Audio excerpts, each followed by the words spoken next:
is found in Amos 5, verse 24. This is what it says. But let justice roll on like a river, righteousness like a never failing stream. We are all hardwired to care about justice. One of my daughter's favorite sayings when she was 3 or 4 years old was, "That's not fair. That's not fair." And granted, much of her cries about unfairness were not based on some kind of virtuous concern. It was really more about, "That's not fair. I want more ice cream." But like many children at that age, she was able to name that which didn't seem right, at least to her. And she's not alone. Research has shown that by the age of 3, kids actually have a growing sense about fairness and are inclined to right a wrong. They are inclined to work for justice. And the question is, where did that come from? And the short answer is, it came from God. The God revealed in the Bible is a God of justice. The God revealed in the Bible is a God who cares about those who are oppressed. The God of the Bible cares about those who are mistreated. The God of the Bible cares about the poor and the powerless. And what Amos wants us to see is that justice is not simply for the courtroom. Justice is for every room we find ourselves in.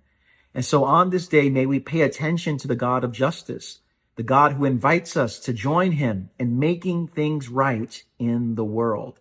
And as we do so, we give God glory with our lives in serving our neighbor. Psalms 105 verse 1 says this: "Go ahead and give God thanks for all the glorious things he has done. Go ahead and worship him. Tell everyone about his wonders." Now, let's be honest. There are a lot of verses in the Bible that are hard to live out. Sometimes it can feel like there are some verses that are reserved for super Christians, right? But let me just tell you why I love today's verse, because it doesn't matter how spiritual you are, how much of the Bible you know, or how perfect your life is.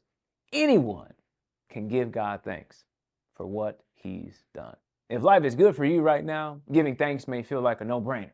But let me speak to somebody today who's struggling. When you give God thanks for what he's done, especially in the middle of chaos, it's not just gratitude, it's a declaration of faith.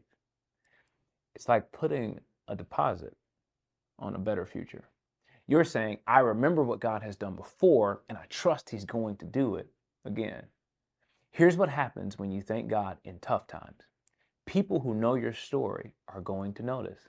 They might think you're crazy. You're thanking God right now? Really? And you get to say, yeah.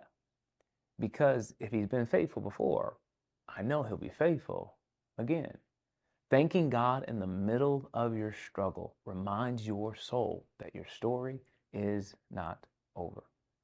In fact, I believe it's a way of letting yourself know that you indeed will see the goodness of God again. So yes, I want to encourage you to go on ahead and give God thanks for all the glorious things he has done. And yes, you should worship him and then tell somebody about his wonders, because what God has done in your life could be the hope that someone else needs in theirs.